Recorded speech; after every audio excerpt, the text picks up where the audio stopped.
What's up, guys? Welcome back to Newswave. So it wasn't too long ago that we had went over a hack that hit Sony. Seemed to be a data breach with some employee information getting out there, but now another hack has been reported on. This one maybe more serious even, as it has to do with one group stealing files from Sony and holding them at ransom for a big-time release coming up, and we're going to go over that here today. Also, we are going to be talking about E3 seemingly being done at this point, and that has brought up many concerns around the gaming industry going forward, and we'll also be revisiting that day before situation as we have an update that really shouldn't surprise anyone. Guys, if you enjoy these videos, make sure to hit that like button, helps out a ton, and if new here to the Spawnwave channel, make sure you subscribe down below. And we're going to start today with Disney, Eidos Montreal, and Crystal Dynamics. We know the relationship between, well, in this case, the rights holder with Disney and the two studios wasn't great. Guardians of the Galaxy did not live up to the expectations according to Square Enix, and the Avengers, I probably don't have to go over that again with you guys. It's pretty disastrous for the most part, but it appears that Disney is at least still interested in working with either studio in the future. This we can see posted up over on Tweaktown, citing Axios, and this was the Sean Shaptal, who's the Senior Vice President, Global Games and Interactive Experiences at Disney, saying we would go back and work with those studios again. They're great studios. Great partners. Games are really hard to make if you've got great IP, if you've got a great story. You know, it's still a challenge. So my only concern here with Crystal Dynamics and Eidos Montreal is they're with Embracer Group. Embracer Group is really struggling right now. I don't necessarily think they're looking around trying to find projects that are going to take 5 or 6 years. So I wouldn't be shocked if, for example, Crystal Dynamics, after Tomb Raider wraps up, maybe they just sell Crystal Dynamics to Microsoft, as they are, of course, heavily involved with Perfect Dark, and Microsoft then could talk to Disney and try to get some other property, whether it's Marvel or it's Star Wars, or really the list goes on with the number of properties that Disney controls currently, but I'm not expecting any collaborations there anytime soon until Embracer Group gets their stuff figured out. Also, it looks like going into 2024, we can expect some pretty big updates for Starfield, and we've had some updates already, but mostly things that have worked to fix bugs or glitches or just some stuff that's been pointed out by the community over time. But look, we can see this is posted up. This is over on the subreddit in a response from Bethesda Game Studios, and the part that I was interested about here, they say, we're also hard at work on many new features you asked for, from city maps to mod support to all new ways to traveling. Interesting. So they go on to say that they're going to try to have updates roughly every 6 weeks, but they are looking to mostly make sure they don't break or do any damage to the game. So in some cases, might be hot fixes pushed here and there as they need them. But really the big thing, city maps, people have been asking for that. It's still amazing to me the game did not have that at launch. The new ways to travel, that is one that has me intrigued, because the most noticeable thing is when you land on a planet and you just walk for a while, it would be nice even to just have an ATV to drive around with, not even like full-blown like vehicles or moonlanders or roamers or whatever, just that, a little ATV to drive around. I would have been fine there, and maybe that's something they're looking into. Maybe they just dropped the Warthog from Halo, and a lot of fun collaborations they can do now, obviously, with the different studios they have. Oh, and we're roughly 6 weeks out from Tekken 8 releasing, but you don't have to wait that long to try the game out. In fact, you can check it out this week. This is posted up over on Twitter. This is from the Tekken account saying, get ready for your first battle in Tekken 8. The Tekken 8 demo releases December 14th on PlayStation, so tomorrow, and then December 21st on Xbox and Steam, looking towards next week there. They say you can enjoy the first chapter of the story, The Dark Awakens, and a local versus fighting mode. So this is pretty cool. I'm not really a big fighting game person. I've said this multiple times, but the thing with Tekken that's generally pretty impressive are the visuals and just it in motion. So it's a free demo. I might check it out. I am curious, though, how it would run on the Steam Deck OLED. The screen looks great, but curious in terms of frame rate if that thing can hold a locked 60, playing around with the settings, of course, and the resolution, because that'd actually pretty fun. That'd be pretty fun to see being played on that handheld. And guys, with some of the quick news out of the way, let's get into the bigger stuff. Let's start right away with this hack that's been reported with Sony and Insomniac. Now, this appears to be some sort of malware that found its way maybe onto an Insomniac computer or just network system, as now files for Wolverine, as well as seems to be many other things, including potentially employee information, as even like passports have been named here, and just different documents that seem confidential and signed, also part of what they are calling a package, as they are actually auctioning this whole thing off. So let's start over here, though. This is posted up. We can see over on Eurogamer saying that earlier today, Cyber Daily reported, I'm gonna say Rysida had posted proof of hack documents. This included details of Insomniac's Wolverine game, rumored to be out in 2025, as well as internal emails, files, and personal documents of Insomniac employees. One document reportedly belongs to Peter Parker voice actor Yuri Lowenthal. Whoa, okay, so at this time, the group behind this, Rysida, is asking for just over $2 million. Otherwise, they're just gonna leak this online. And as I mentioned, the group did post it up online for auction. They even said, with just 7 days on the clock, seize the opportunity to bid on exclusive, unique, and impressive data. Open your wallets and be ready to buy exclusive data. We sell only to one hand, no reselling.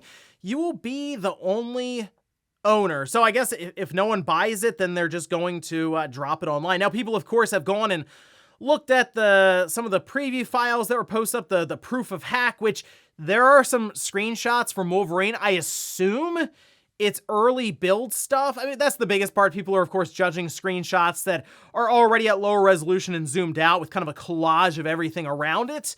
So it's hard to say exactly what the game is going to look like and where these files in terms of the timeline of development are from. But I guess technically it would be kind of that God of War over the shoulder perspective. Now, a Sony spokesperson did respond to Eurogamer saying, "We are aware of reports that Insomniac Games has been the victim of a cybersecurity attack. We are currently investigating the situation. We have no reason to believe that any other SIE or Sony divisions have been impacted." And it does seem like we're hearing, I mean, we just heard about Sony getting hacked again, like a month or two ago, and here we are again. This one, though, a bit more substantial, because if it's ransomware, I believe that they have been completely locked out of their files, then it'd be encrypted. And usually it has to be a person at the studio installing malware, and then it comes up and it's just like, okay, these files are locked. You have to pay to this address. I've seen it many times in the days of repairing PCs. People would bring it in,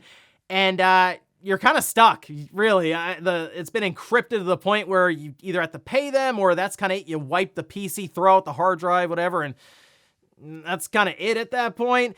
In this case, though, I don't expect Sony to pay the money, so I guess either someone else would buy it, or it's just gonna leak all over the internet. And if you have a lot of people's personal information in there, that can get really dicey really fast. And I know obviously the focus is gonna be on it's Wolverine, because like it is such an intriguing title for Insomniac to tackle after Spider-Man, but I feel like Sony would be more interested in the employee documents, the confidential stuff that could be in there besides Wolverine. It's like, yeah, it's a Wolverine game. There you go. So I'm curious what exactly happens here over the course of the next week, and if Sony and investigators are able to figure this out and maybe even find the group behind this. Otherwise, yeah, we're probably going to see a bunch of leaks hit the internet. And I am curious as we go along here if Sony might have a bit of a security issue. Again, 2 sizable hacks, one being more of a data breach, probably from social engineering, the other one being outright malware, seemingly with things being ransomed now. So they might want to look into that a bit more, because it's been like, what, 3 months, and they've had 2 substantial hacks. Next up, let's talk about E3, as it does appear that the big trade show that we have looked forward to every single summer for decades now is officially dead. This is posted up over on their Twitter account. Little card here saying, after more than 2 decades of E3, each one bigger than the last, the time has come to say goodbye. Thanks for the memories. And that's kind of it. So it's pretty straightforward and to the point. And I think we saw this coming. The ESA was struggling to make this thing work. And really, it was accelerated heavily by the pandemic, where they weren't able to hold the large in-person trade show event. And from there, we saw many publishers and even smaller developers realize, oh, we can just do this ourselves. And it was very, very pricey to go to E3. We're talking millions of dollars to have any decent sized booth there. And why spend all that money when you can kind of put things together in your office and then just click go live on OBS or YouTube or Studio Backend or something like that, right? So in a way, E3 just kind of was overtaken by the times as technology had come on and allowed things to be a bit more direct than they were when the show first started back in the mid-90s. But even so, there's a bit of a human element to this when it comes to the networking and in-person meetings that take place. We've heard rumors about Nintendo showcasing their next hardware, as an example, like Gamescom behind closed doors, and that's not something you're doing if you're just relying on these streams that you would typically do with Nintendo Directs. And the other aspect here is that now we really just have one person making events that would count kind of like an E3, right? And that's Jeff Keighley. And that is a concerning thing, I feel like, for the industry. Just having everything, all the information, all these shows, these presentations go through one person. That's a lot of control. It's a lot of power for one person to hold. But outside of all of that, it is something we've kind of always had, right? I mean, I know that started technically in the mid-90s, but it feels like it's always been there with gaming. And it will, I know we're going to have Summer Game Fest, sure, with Jeff Keighley, but it will feel like something is missing. And maybe this could be a blessing in disguise to where we just get more events from all these different third parties and Nintendo and Sony and Microsoft, and the year is packed full of news. It's just maybe a bit more spread out than that one big week in the summer. But it was nice to have that one big week and know you could plan around it and even go to it. Never got a chance to go to E3. I always told myself, hey, I'll get out there someday. And I just waited too long. So unfortunate. I don't think it's ever coming back because I don't know if there's really a place for E3 anymore in current times and what all these publishers and developers can do themselves from the comfort of their own studio, even as we see Microsoft legitimately just go to different studios for their developer directs. Again, that's kind of it for E3. Decades of looking forward to the summertime for that big blowout of information. Just kind of became archaic, I guess, behind the times. And here we are now looking forward to a future of mostly Jeff Keighley. Next up, let's talk about a verdict that has now been reached in the case between Google and Epic Games. Now, this mostly has to do with Epic Games looking at Android, realizing that Google basically just has their Play Store on there, and that's kind of it, and saying, hey, that feels like a monopoly when it comes to app stores on what's supposed to be an open platform and software OS with Android.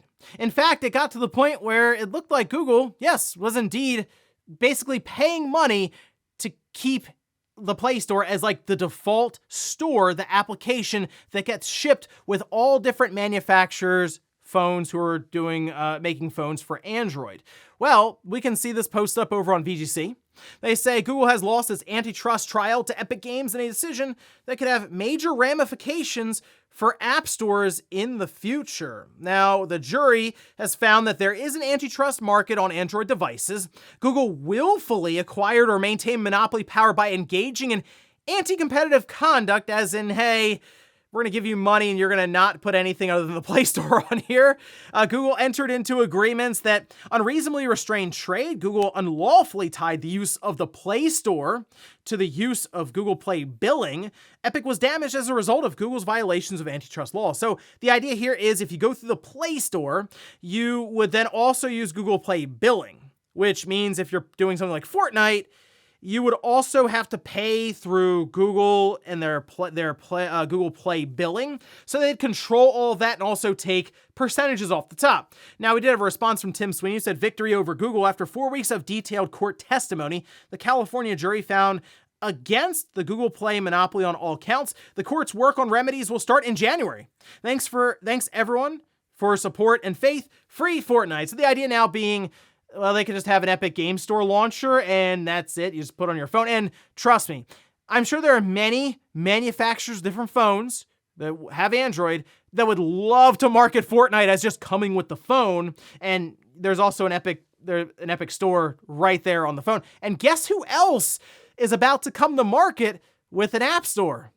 Xbox. So yeah, you could have them partner with some of these phone manufacturers that ship with Android, and oh yeah, it's an Xbox phone technically, as the app or the App Store is right there along Google Play Store, the Epic Launcher, and then Xbox. So things are about to get very, very interesting, at least on the Android side. Now, it's a little tougher with Apple, as I know most people look at that and say, okay, that feels like a monopoly, but they say they're competing with many different companies in their own closed-off ecosystems, and technically Apple isn't going around saying it's an open platform, but then we're also gonna pay manufacturers behind the scenes to keep any other stores off of this phone when it ships out from the factory. So at least on the side with Android, it looks like things are about to open up. In our last bit of news, let's go over an update with the day before situation. As we've talked about previously in other updates and even full videos, the day before came out wasn't good at all. In fact, it got a 1 out of 10 from IGN. It was not at all close to what they represented in some of their original trailers, some of the gameplay trailers leading up to a release that was delayed multiple times. And then they decided to just shut down the studio, dissolve it 4 days after release, while collecting apparently about 100,000 sales net, because they were about 50% refunded of 200 or so thousand. Well, it appears that things are going about how we expected with Fntastic. As you can see, their YouTube account that did have a bunch of trailers on it for the day before, yeah, it's just gone. It's just, this channel doesn't have any content. They've completely scrubbed their YouTube account, and they've also gone around trying to respond to people, which is a terrible idea, by the way. Like, for example, here's one where there was a conversation where they were trying to answer some questions for refunds and stuff. They said you flip the numbers, you can check this is entirely our work. They got hit immediately with the community notes saying this was in fact not entirely their work, and then linking to that long list of assets from the Unreal Engine store. And after getting many responses, as I mentioned, on Twitter, most of them ratioing them getting way more likes, They responded for some reason saying this was our first big experience, and we'll just say stuff happens. Interesting strategy from a PR perspective there.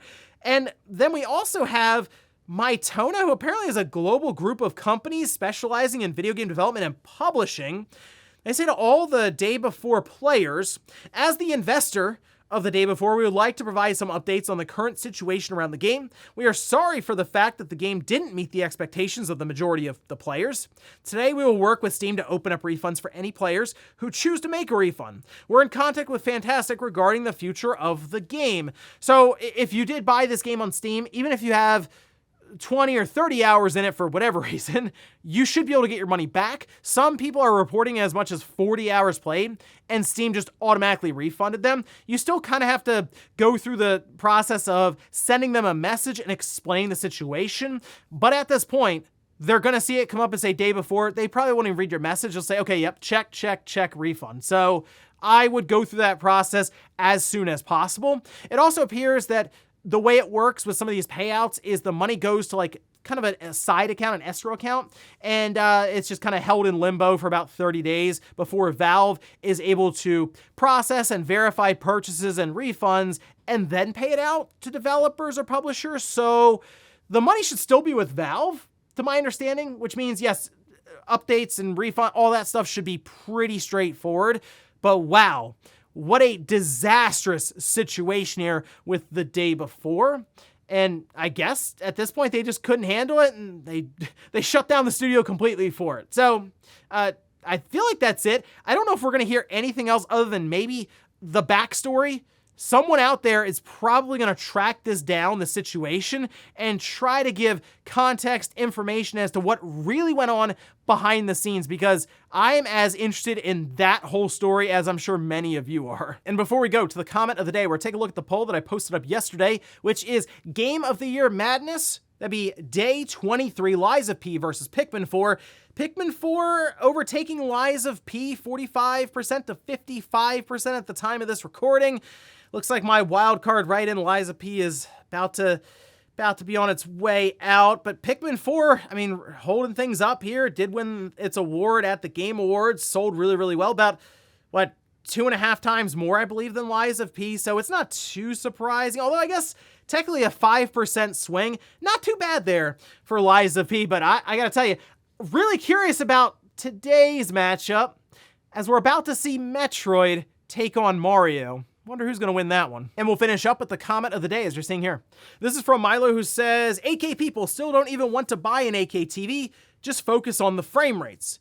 Yeah, I agree. I think having solid frame rates across the board at that 4K resolution for this PlayStation 5 Pro system is perfectly fine with me. That is the sweet spot. And I know you can technically get 60 frames per second with dynamic resolution, we'll say, with the current PS5, but there are some games where I'm noticing, I'm like, oh, okay, that looks blurrier than I thought it would. Alan Wake 2 is a pretty good example. You put that on performance and it's like, wow, okay, you can see a lot of breakup around characters, you can see low-res details in the background, things like that. And then you go up to quality and everything feels like it's chugging. So I like that idea. 4K 60, 4K 120, let's just conquer 4K completely, and I think we're good. But we know, again, these TV manufacturers want to sell more TVs, frame rate, harder to market. Easier to market something like 8K, and it kind of plays into the idea of film and TV. You're not really pushing for 60 or 120 with that, so resolution just kind of hits across the board, and unfortunately, I think they're going to try to figure out some way to market 8K, and then we'll be in that situation of, okay, I guess we're just getting 30 FPS games all over again for the next generation. And ladies and gentlemen, that's going to do it here for Newswave. If you enjoyed this video, guys, hit that like button. If not, hit the dislike. Leave comments down below about everything we talked about here today. Well, there's Sony dealing with another hack. This one, though, ransomware, having to do with files for different employees, and even Insomniac's big Wolverine game. And then also, what about E3 going away? Are you sad to see it being the end of the road for this big trade show that we've been used to for the past couple of decades? Thanks, guys, for watching, and I'll see you next time.